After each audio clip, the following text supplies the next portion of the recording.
તો અહીં યામ ભૂમિતિનું આપણું જે ઉદાહરણનો પહેલો દાખલો છે તેમાં કીધું છે કે નીચેની આકૃતિ જુઓ અને નીચેના વિધાન પૂર્ણ કરો. તો અહીં આપણને એક આલેખ આપ્યો છે કે જેમાં જુદા જુદા બિંદુઓ જુદા જુદા યામ પર દર્શાવ્યા છે. તો હવે એના નીચેના જે પ્રશ્નો છે તે છે, એમાં પહેલું છે કે બિંદુ બીના કોટી અને ભુજ અનુક્રમે ખાલી જગ્યા અને ખાલી જગ્યા છે.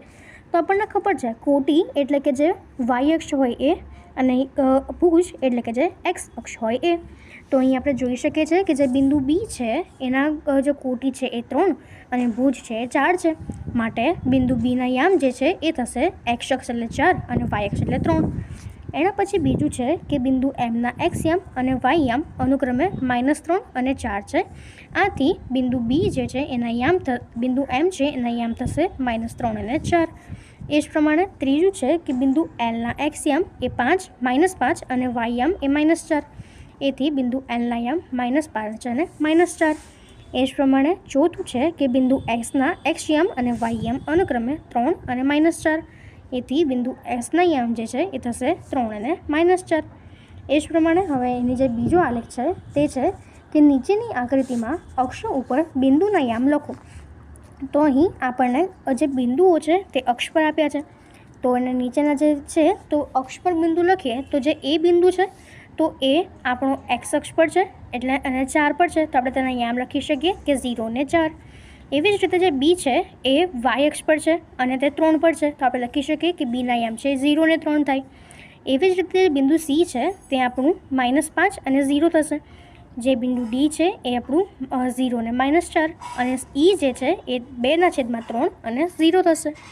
એ જ પ્રમાણે હવે એના પછીનો આપણી પાસે ત્રીજો પ્રશ્ન સ્વાધ્યાય 3.2નો બીજો પ્રશ્ન છે કે નીચેની આકૃતિ જુઓ અને માંગ્યા પ્રમાણે જવાબ લખો. તો અહીં આપણને જે બધા બિંદુઓ છે તે આલેખમાં દર્શાવેલા છે, એના યામ દર્શાવેલા છે. તો આપણે પ્રશ્નોનો જવાબ આપીએ તો પહેલો પ્રશ્ન છે કે બિંદુ બીના યામ જણાવો. તો આપણે આલેખ પરથી જોઈ શકીએ છીએ કે જે બિંદુ બી છે એનો એક્સ યામ -5 અને વાય યામ 2 છે, એટલે તેના યામ એ -2 અને 5 થશે.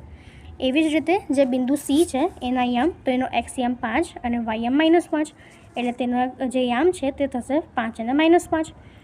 એના પછી ત્રીજો પ્રશ્ન છે કે -3 -5 દ્વારા દર્શાવતું બિંદુ, તો એ થશે આપણી પાસે ઈ. એવી જ રીતે ચોથો પ્રશ્ન છે કે 2 અને -4 દ્વારા દર્શાવતું બિંદુ, તો તે થશે આપણી પાસે જી. એના પછી પાંચમું છે કે બિંદુ ડીનો એક્સ યામ ખાલી જગ્યા છે, તો તે થશે આપણી પાસે 6. એચનો વાય યામ તો તે થશે -3. એલના યામ જે છે તો તે થશે આપણી પાસે 0 અને 5 અને એમના યામ છે તો એ થશે આપણી પાસે -3 અને 0. આ તમામના પ્રશ્નોના જવાબ તમે આલેખ દ્વારા જોઈને લખી શકો છો અને મેં પણ એવી જ રીતે લખ્યા છે. એના પછીનો હવે આપણો પ્રશ્ન છે કે નીચેની આકૃતિમાં દર્શાવેલ બિંદુના યામ જણાવો. તો અહીં આપણને આપણી આલેખ પોથીમાં જે બિંદુઓ છે તે દર્શાવેલા છે. તો હવે એના પછી આપણે જો બિંદુઓને એના યામમાં દર્શાવીએ તો આપણું જે એ બિંદુ છે એના યામ છે 3 અને 6. બી બિંદુ છે એના યામ થશે -4 અને 0. સી જે છે એના થશે 2 અને -5. ડી છે એનું થશે 0 અને 7. ઈના -3 અને 4. એફ છે એનો થશે 6 અને 0. જીનો -5 -4. એચનો 0 અને -6 અને ઓ જે છે એનો 0 0 થશે. હવે એના પછીનો પ્રશ્ન છે કે નીચેની આકૃતિમાં દર્શાવેલ બિંદુના યામ જણાવો. બંને અક્ષ પર પ્રમાણમાપ 1 સેમી બરાબર 5 એકમ છે. તો અહીં આપણને જે પ્રમાણમાપ 1 એકમ બરાબર 5 સેન્ટીમીટર છે એ પ્રમાણેના આપણને બિંદુ આપેલા છે અને તે પ્રમાણે યામ પણ ગોઠવાયેલા છે. તો આપણે જો એના યામ લખીએ તો બિંદુ પી જે છે એનો યામ થશે આપણી પાસે 10 અને 15, એટલે તેનો એક્સ યામ 10 અને વાય યામ 15. ક્યુ છે એનો એક્સ યામ -15 અને વાય યામ 0. આરનો એક્સ યામ 20 અને વાય યામ -15. એસ જે છે એનો વાય યામ 25 અને એક્સ યામ 0.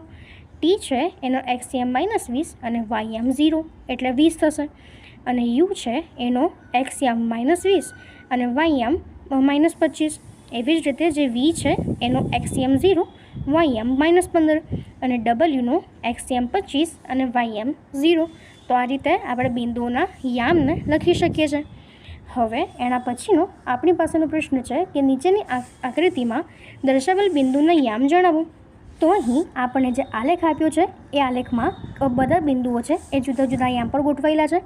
તો જો આપણે તેના યામ લખીએ તો સૌપ્રથમ જે બિંદુ એ છે એનો યામ થશે 2 અને 5, બીનો -6 0, સીનો -3 4, ડી છે એ -8 અને -8, ઈ છે એ થશે 3 અને -2, એફ જે છે એ થશે 6 અને 0, જી જે છે એ થશે 0 અને -5, અને એચ જે છે એ થશે આપણી પાસે 0 અને 7.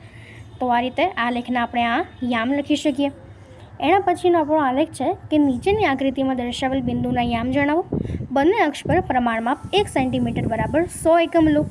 તો આપણને બિંદુ આપેલા છે અને તેના યામ ગોઠવાયેલા છે.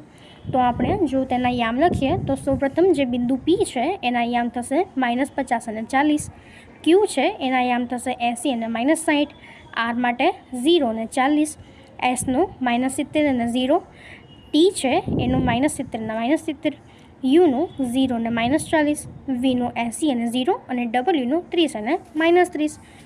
હવે એના પછીનો આપણો પ્રશ્ન છે કે નીચેની યાદીઓમાં આપેલ બિંદુના સ્થાન યામ સમતલમાં ક્યાં હોય તે જણાવો. તો આપણી પાસે સૌપ્રથમ જે બિંદુ છે કે બિંદુ એ 5 અને 0, તો આપણને ખબર છે અહીં તેનો એક્સ યામ જે છે એ 5 અને વાય યામ 0 છે, તો તેનું સ્થાન એ એક્સ અક્ષ પર હોવું જોઈએ. એના પછી બીજું બિંદુ બી જે છે તેના યામ છે 3 અને -2, તો અહીં 3 અને -2 છે માટે એક પ્લસ અને બીજો માઇનસ છે, તેથી તેને ચતુર્થ ચરણમાં હોઈ શકે. ત્રીજું છે બિંદુ સી -2 અને 5, તો અહીં તેનો પહેલો જે યામ છે માઇનસ એટલે એક્સ યામ માઇનસ અને વાય યામ પ્લસ છે, તો તે દ્વિતીય ચરણમાં હોય. ચોથું છે ડી 0 અને 4, તો અહીં તેનો એક્સ યામ 0 અને વાય યામ 4 છે, માટે તે વાય અક્ષ પર હોય. ઈ છે -3 અને -4, તો અહીં પહેલું અને બીજા બે યામ એ માઇનસ છે, તેથી તે તૃતીય ચરણમાં હોય. એના પછી એફ છે 4 અને 3, તો તે પ્રથમ ચરણમાં. 0 અને -4 એટલે એ એક્સ યામ પર થાય, અને -5 અને 0 એટલે તે એક્સ અક્ષ પર હોય. હવે એના પછીનો એનો નીચેનો પ્રશ્ન છે આપણી પાસે કે નીચેની યાદીઓમાં આપેલ બિંદુઓના સ્થાન યામ સમતલમાં ક્યાં હોય તે જણાવો. તો પહેલું બિંદુ છે -3 અને -5, તો તે તૃતીય ચરણમાં. બીજું બિંદુ ક્યુ 0 અને 5, તો તે વાય અક્ષ પર.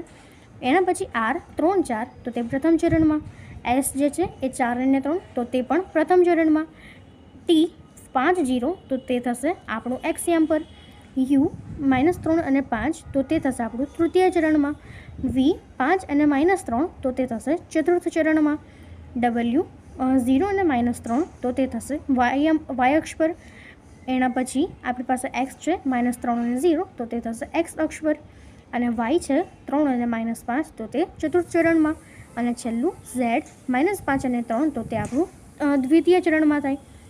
એના પછીનો એવો જ એનો બીજો પ્રશ્ન છે કે નીચેની યાદીમાં આપેલ બિંદુઓના સ્થાન યામ સમતલમાં ક્યાં હોય તે જણાવો. તો પહેલું બિંદુ છે એ 15 અને -10, તો તે ચતુર્થ ચરણમાં. બીજું છે -10 -20, તો તે તૃતીય ચરણમાં. સી 25 અને 0, તો એ એક્સ અક્ષ પર. -15 અને 25, તો તે દ્વિતીય ચરણમાં.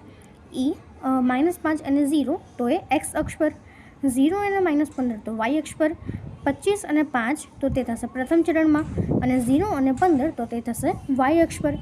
હવે એ જ પ્રમાણેનો એના પછીનો આપણો છેલ્લો પ્રશ્ન છે કે નીચેની યાદીમાં આપેલ બિંદુઓનું સ્થાન યામ સમતલમાં ક્યાં હોય તે જણાવો. તો પહેલું છે એ 10 અને 40, તો તે પ્રથમ ચરણમાં.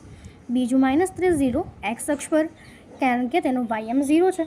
ત્રીજું 50 અને -40, તો તે થશે ચતુર્થ ચરણમાં. ડી 0 અને -30, તો તેનો વાય યામ છે એ -30 અને એક્સ યામ 0, એટલે તે વાય અક્ષ પર. ઈ છે -20 અને 50, તો તે થશે દ્વિતીય ચરણમાં. એફ 0 અને 60, તો તે આપણી પાસે થશે એક્સ અક્ષ પર વાય અક્ષ પર. એના પછી જી છે તે 70 અને 0, તો તે એક્સ અક્ષ પર. અને એચ છે તે છે -40 અને -50, એટલે તે તૃતીય ચરણમાં હોય. તો આમ અહીં આપણું આ ત્રીજું યામ ભૂમિતિ જે છે એ પૂર્ણ થાય છે. જો તમને આમાં કોઈ પણ ડાઉટ હોય તો કોમેન્ટ સેક્શનમાં જરૂરથી જણાવજો, અને આપણી ચેનલને લાઇક અને સબસ્ક્રાઈબ જરૂરથી કરી દેજો. Thank you.